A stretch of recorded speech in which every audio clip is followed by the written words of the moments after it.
You're listening to an Airwave Media Podcast. What's something you learned in history class that you feel like wasn't the whole truth? Better yet, what's something you didn't learn at all that was omitted completely? That's what I like to call redacted history. My name is Andre White, the host of the Redacted History Podcast, the place where history's forgotten events, heroes, and villains get their story told, one episode at a time. The Redacted History Podcast. Real history never dies. Stream the Redacted History Podcast on Apple Podcasts, Spotify, or wherever else you get your podcasts.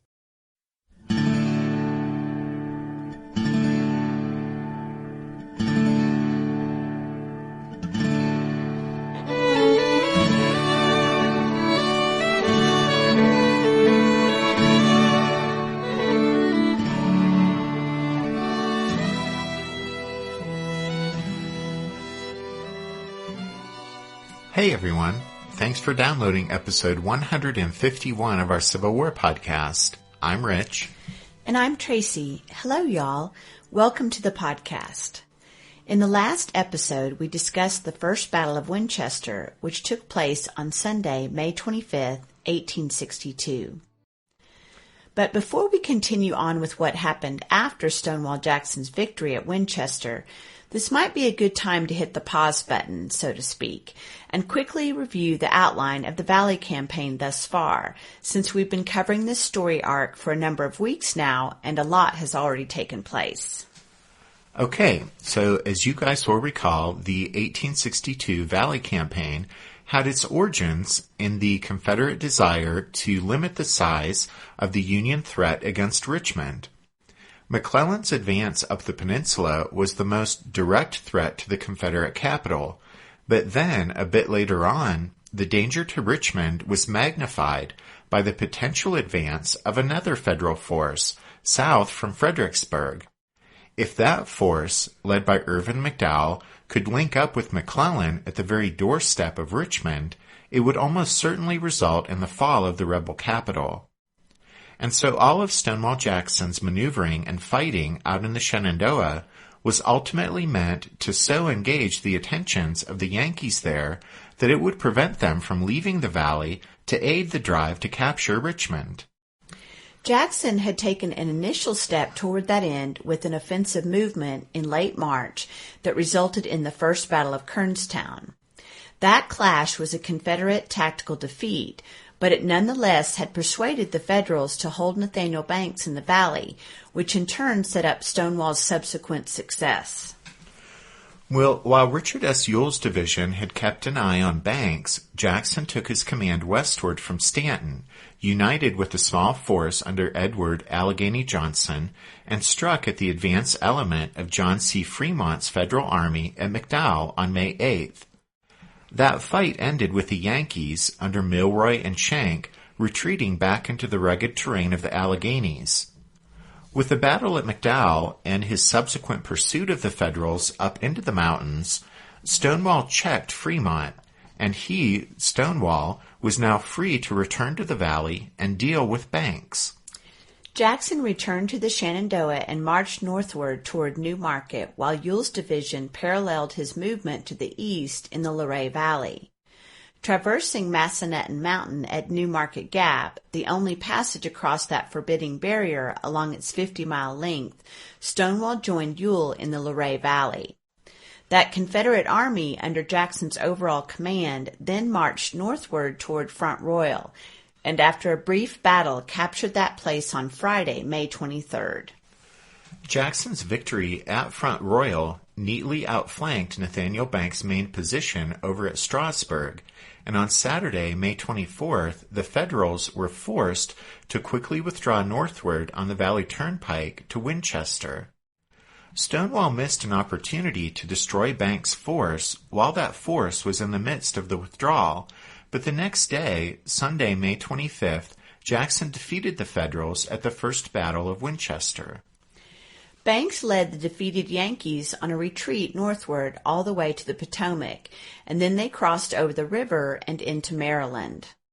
Meanwhile, as we mentioned last time, Abraham Lincoln recognized that as Jackson pressed northward down the valley, he was vulnerable to a Union counterattack in his rear.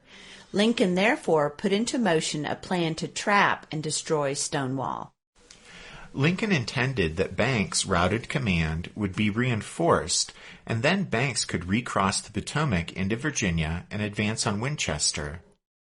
Meanwhile, the two jaws of the trap that would snap shut behind Stonewall would consist of Fremont's Federals advancing east out of the Alleghenies, aiming for Harrisonburg, while a strong force detached from McDowell's command at Fredericksburg would move westward into the valley, aiming for Strasburg. The jaws of the Union trap would snap shut south of Jackson's army, isolating Stonewall in the lower valley, where the Confederates could be destroyed or captured. And that's just about where we left off last time, so...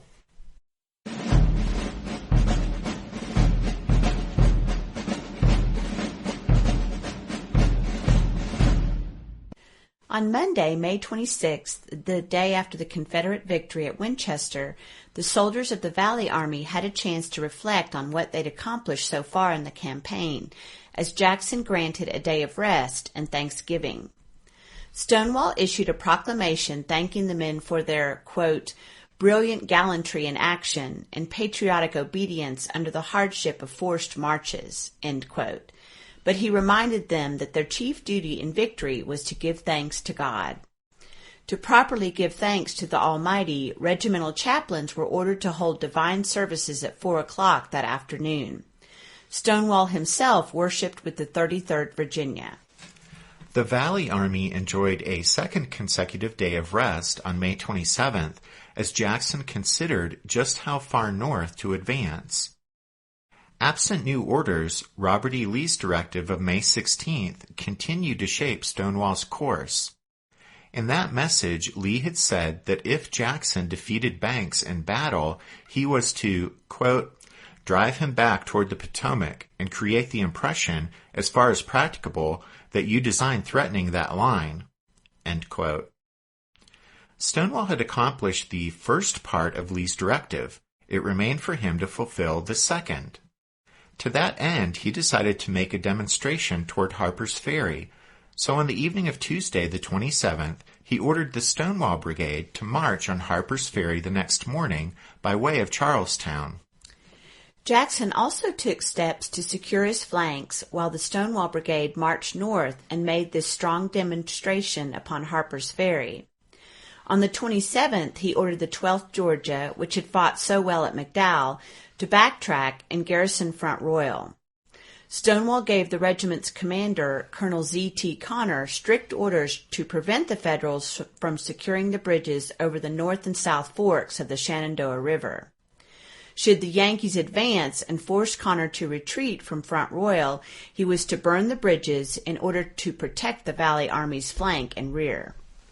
Besides sending the 12th Georgia to Front Royal, Jackson also sent Taylor's brigade to Berryville to watch the road into the valley from Leesburg. And then a detachment of Turner Ashby's cavalry was to keep an eye on Fremont's Federals west of the valley. Finally, to guard against an early return of Nathaniel Banks and to seize the stores the Yankees had left behind at Martinsburg, Stonewall detached the 1st Maryland to occupy the town. Had Jackson sent a force toward Harper's Ferry 2 days earlier, he might have succeeded in creating a panic there with minimal effort. But by the time the Stonewall Brigade marched on the place, the Federals were ready. The Union garrison of 7,000 men at Harper's Ferry was commanded by Brigadier General Rufus Saxton, and although by May 29th the Stonewall Brigade had advanced right up to the town and even occupied Loudon Heights on the east bank of the Shenandoah opposite Harper's Ferry, Saxton nevertheless checked the Confederate threat by occupying a strong line of defense that included Maryland Heights above the town. Meanwhile, Jackson had elected to up the ante and increase the pressure on Harper's Ferry by edging the bulk of his command farther north from Winchester. And so on Thursday the 29th, he advanced the army from Winchester to Halltown, halfway between Charlestown and Harper's Ferry, and within sight of Bolivar Heights, the commanding ground that lay between the Potomac and Shenandoah rivers west of Harper's Ferry. But the game was about to change. Shortly after midnight on Wednesday night, an elderly civilian had come into Winchester with news that Shields' Federals had left Fredericksburg and were only a day's march from Front Royal. The man said he had personally seen Shields' column as it marched to return to the valley, and he had ridden 12 hours to warn Stonewall of the danger. Sandy Pendleton escorted the man to the general on Thursday morning, but Jackson dismissed his story as rumor. However, news that Jackson deemed more reliable came in that night, the night of Thursday the 29th. Ashby's cavalry reported that Fremont was on the march, moving out of the mountains with the evident intention of advancing on Strasburg. And scouts returning from the Blue Ridge also confirmed the advance of Shields' division and the threat to Front Royal. Stonewall immediately understood the implications of this news. He realized that the Valley Army had suddenly gone from being the hunter to being the hunted. 2 Federal pincers advancing from east and west threatened his rear, while to his front, at Harper's Ferry, Saxton had 7,000 men, and Banks at Williamsport had been reinforced to 7,000 also. Fremont, coming out of the Allegheny Mountains, had about 14,800 men. Then advancing across the Blue Ridge, McDowell was bringing Shields 11,000 men, and following behind them was another division, 10,000 strong. Add it all up, and including Banks and Saxton in the equation, just over 52,000 Federals were within striking distance of Jackson's 16,000 troops.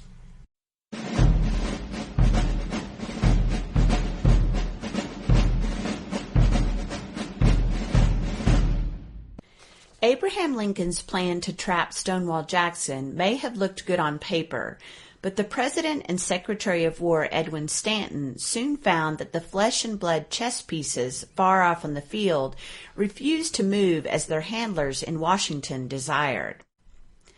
To Lincoln and Stanton, the march that Fremont had been directed to make out of the Allegheny Mountains from Franklin to Harrisonburg, where he would strike the Valley Turnpike, looked simple enough. On the map, the distance between the two places was 41 miles, nearly in a straight line over a good road. But in reality, for Fremont, the obstacles to the movement that Lincoln had demanded were insurmountable. Much scorn has justifiably been heaped upon John C. Fremont's military abilities by Civil War historians and by this Civil War podcast. But in this instance, there was actually just no way that Fremont could comply with Lincoln's orders to march directly to Harrisonburg.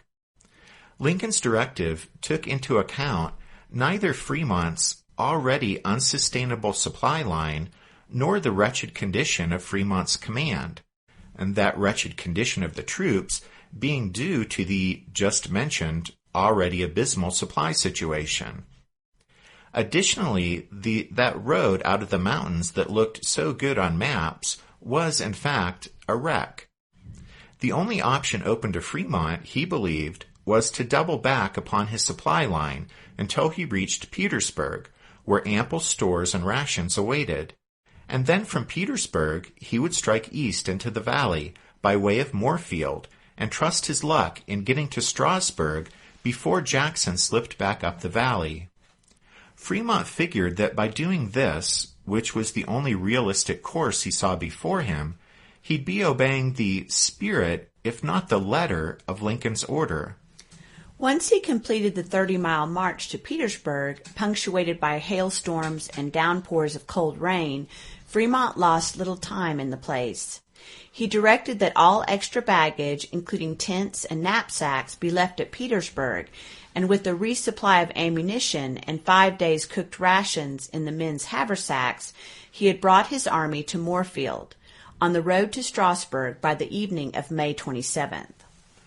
That night, Fremont received as curt a telegram as President Lincoln ever sent to a general in the field.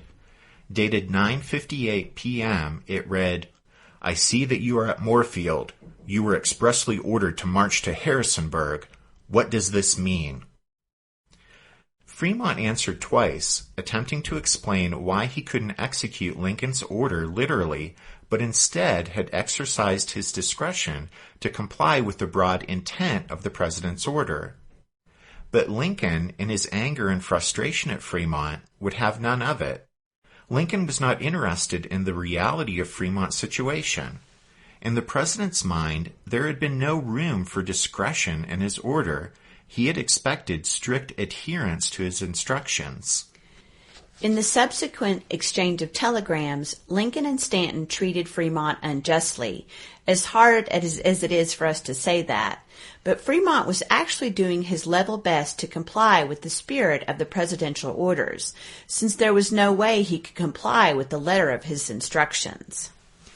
Finally, after a frustrating exchange of orders, counter-orders, and responses, at noon on May 29th, Lincoln telegraphed Fremont a destination and time to be there. Quote, General McDowell's advance, if not checked by the enemy, will be at Front Royal by 12 noon tomorrow, May 30th. His force, when up, will be about 20,000. Please have your force at Strasburg, or if the route you are moving on does not lead to that point, as near Strasburg as the enemy may be by the same time. End quote. But the march out of the mountains through rugged terrain and accompanied by constant rain had just about used up Fremont's already worn-down men and his weak and underfed horses. And so one can imagine Lincoln's irritation when he read Fremont's response, for the general explained that he couldn't possibly be at Strasburg before 5 p.m. on May 31st. Lincoln seemed to finally, if grudgingly, acknowledge some limited understanding of matters in Fremont's army, though, when he told Fremont on Thursday afternoon, quote, Yours, saying you will reach Strasburg or vicinity at 5 p.m. Saturday, has been received and sent to General McDowell, and he directed to act in view of it. End quote. So Lincoln had seemingly decided to hope for the best from Fremont, but expect the worst. It's clear, though, that regardless of what happened on Fremont's end, the president fully anticipated that McDowell, storming into the valley with 20,000 men, was absolutely strong enough to take on Stonewall on his own and prevail.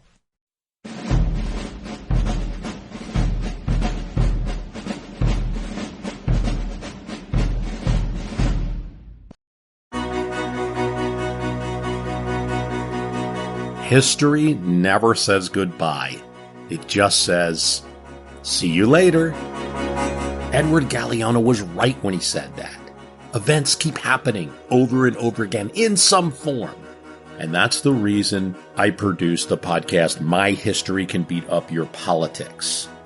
What is it? We take stories of history and apply them to the events of today to help you, perhaps, understand them better. We are also part of Airwave Media Network. I've been doing the program since 2006. That's a long time, and the show has a long name. My History Can Beat Up Your Politics. Find me wherever you get podcasts.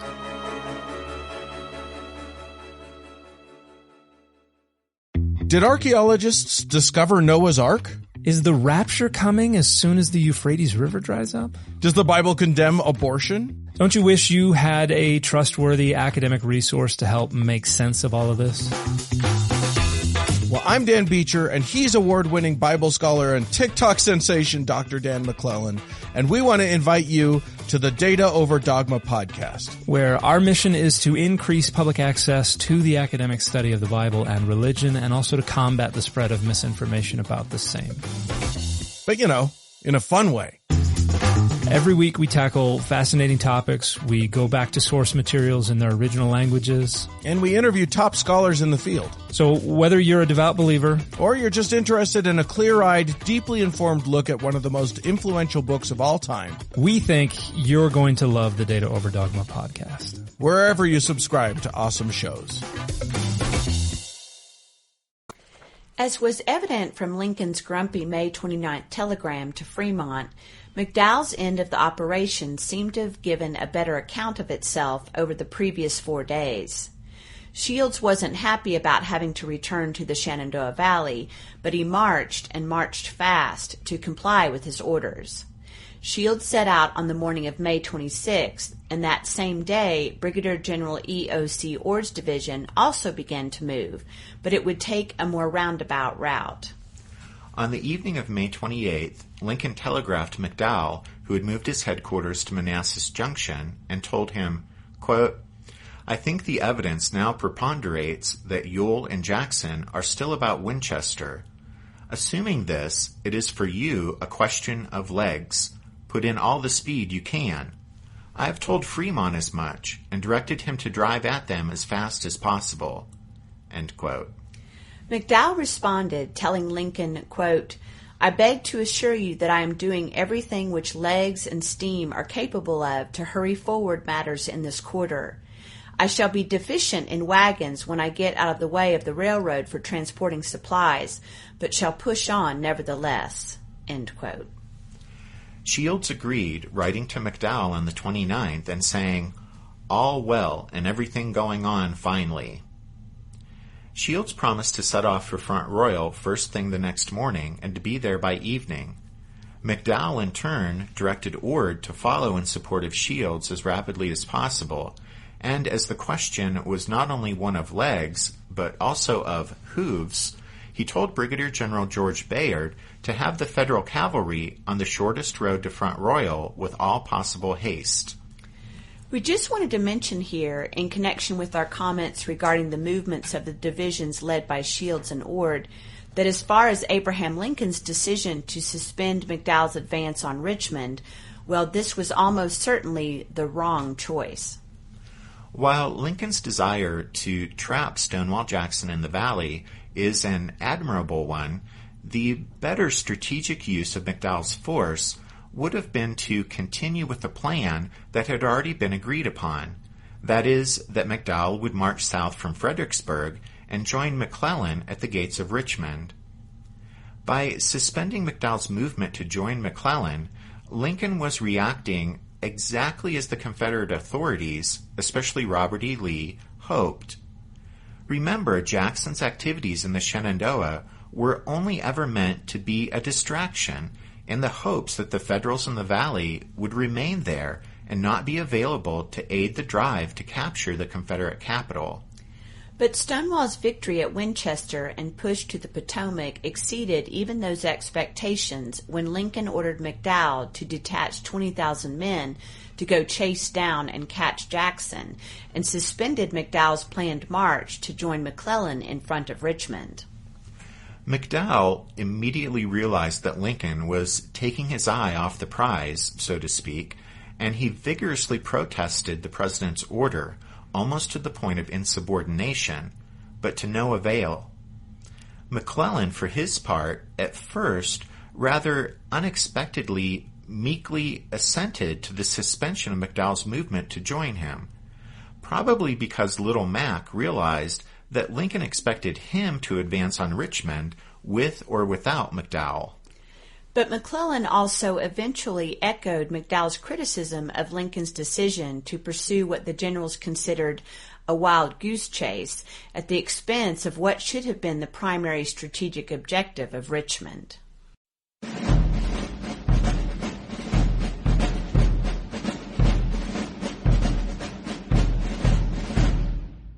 On the morning of Friday, May 30th, couriers arrived at Stonewall Jackson's headquarters with yet more grim news that Shields and Fremont were closing in on Front Royal and Strasburg, 50 miles behind the Valley Army.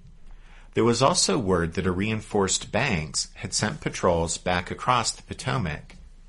But despite the trouble brewing all around him, Stonewall kept up his high-stakes bluff in the lower valley as he directed movements that gave the impression he intended to storm Harper's Ferry. But the strain of keeping up the bluff in the face of growing danger was beginning to tell on Jackson. His behavior became more erratic and odd, which was almost certainly a sign of his growing fatigue and stress. Finally, however, on Friday afternoon, realizing that he had done all he could with his demonstration toward the Potomac, he issued orders for the bulk of his army to start back to Winchester. Winder and the Stonewall Brigade, however, were to make one last strong feint towards Harper's Ferry on Friday evening to keep Saxton and the Federals there off balance. Then Winder was to cover the Valley Army's rear during the withdrawal. On Friday afternoon, as the Valley Army, except the Stonewall Brigade, filed onto the road that would take them back to Winchester, a heavy rain began to fall. Rumors regarding the danger they were facing had spread like wildfire throughout the army, and the men understood that in order to escape the trap closing in around them, they were now being called upon to make another seemingly impossible march. As Reverend J. William Jones, chaplain of the 25th Virginia, put it, quote, "We entered the lists for a race to Strasburg. I can never forget that march. Press forward was the constant order, and when the troops were well nigh exhausted, word was passed down the column, General Jackson desires the command to push forward much further tonight in order to accomplish a very important object. And every man bent his energies to meet the requirement, while the muddy, weary road was enlivened by jest and song and cheers." While his men marched through the rain, Jackson decided to take the train from Charlestown to Winchester, perhaps another sign of his fatigue.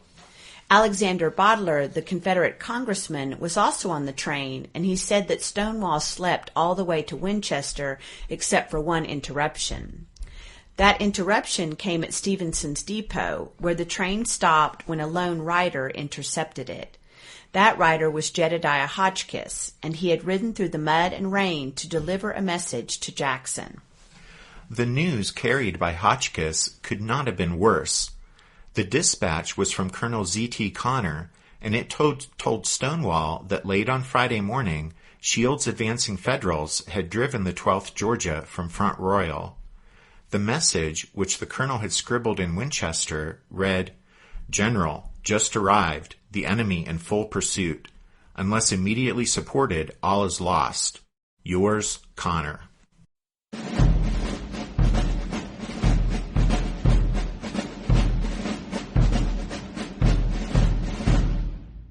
The suddenness of the Union assault on Front Royal was a tribute to the aggressiveness of James Shields and the hard marching of his lead brigade, commanded by Nathan Kimball. Irvin McDowell had promised President Lincoln that Shields would be in Front Royal by noon on May 30th, and Shields was determined not to disappoint. An all-night march brought Kimball's brigade to the outskirts of Front Royal 30 minutes before noon on Friday. As the hard-charging Yankees stormed into town, Connor and his Georgians retreated. The fleeing rebels managed to set fire to the road bridge over the South Fork of the Shenandoah, but in their haste, the Georgians neglected to fire the railroad bridge. Colonel Connor had escaped the Yankees, but that evening at Winchester, Stonewall Jackson summoned him to give an account of his actions.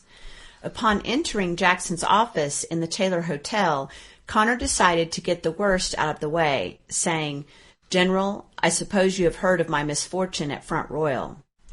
A clearly annoyed Jackson snapped, "Yes." Connor said, "Well, General, I did the best fighting I could, but we were overpowered." Stonewall, though, wasn't interested in excuses. He asked, "Colonel Connor, how many men did you have killed?" "I had no men killed," replied Connor. "Colonel Connor, do you call that fighting?" Stonewall demanded, and then dismissed the thunderstruck officer. Connor left the room, on the way telling the Valley Army's chief commissary officer, Wells Hawks, "Major, I believe General Jackson is crazy." A few moments later, Stonewall's aide, Sandy Pendleton, emerged from the general's office and confronted Connor, telling him, "Colonel, you are to consider yourself under arrest." "Now I know he is crazy," an amazed Connor told Hawks.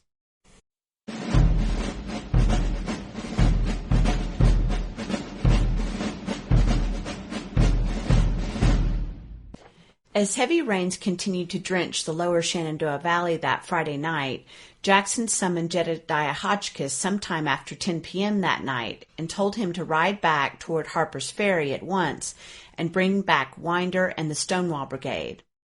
Hotchkiss later recalled that he never saw Jackson display more anxiety than he did that night when he impressed the mapmaker with his concern over getting the Stonewall Brigade safely reunited with the rest of the army. Jackson told Hotchkiss he would remain in Winchester as long as he could, awaiting Winder and the Stonewall Brigade, but Hotchkiss was to see to it that Winder moved with all possible speed. With those instructions, Hotchkiss and a small escort set off into the wet, stormy, pitch-black night. Jedediah Hotchkiss is usually a reliable witness, and there's no reason to doubt his testimony concerning Jackson's anxiety the night of May 30th. Not just the Stonewall Brigade, but the entire Valley Army was in a critical situation with little prospect of escape. The two jaws of the Federal trap seemed about to snap shut at Strasburg. Shields' division at Front Royal was only 12 miles from the place, while Fremont, coming down out of the Allegheny Mountains, was 20 miles away. As for the Confederates, that night the bulk of the Valley Army bivouacked at Stevenson's Depot, 25 miles from Strasburg, while the Stonewall Brigade was nearly twice that distance away from the town. An easy march beginning early on Saturday the 31st would put Shields with 11,000 men astride the Valley Turnpike at Strasburg by mid-morning. Fremont might have his lead elements there sometime that afternoon. In other words, on Saturday, Union forces, double the number of Jackson's army, could easily close Stonewall's only escape route. And then there were Saxton and Banks. Winder's final demonstration before Harper's Ferry had frozen Saxton on the defensive, but Nathaniel Banks appeared ready to recross the Potomac at any moment. And so May 31st might well prove to be the day the Valley Army found itself trapped and forced to fight for its very survival.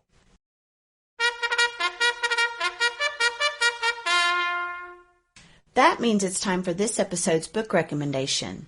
And our recommendation this time is Lens of War, Exploring Iconic Photographs of the Civil War, edited by J. Matthew Gallman and Gary W. Gallagher. This is a really interesting book. It grew out of an invitation to leading Civil War historians to select and reflect upon a single photograph. Each could choose any image and interpret it in a scholarly or in personal terms. And the result is a pretty remarkable set of over 24 essays, organized into sections by topic: leaders, soldiers, civilians, victims, and places.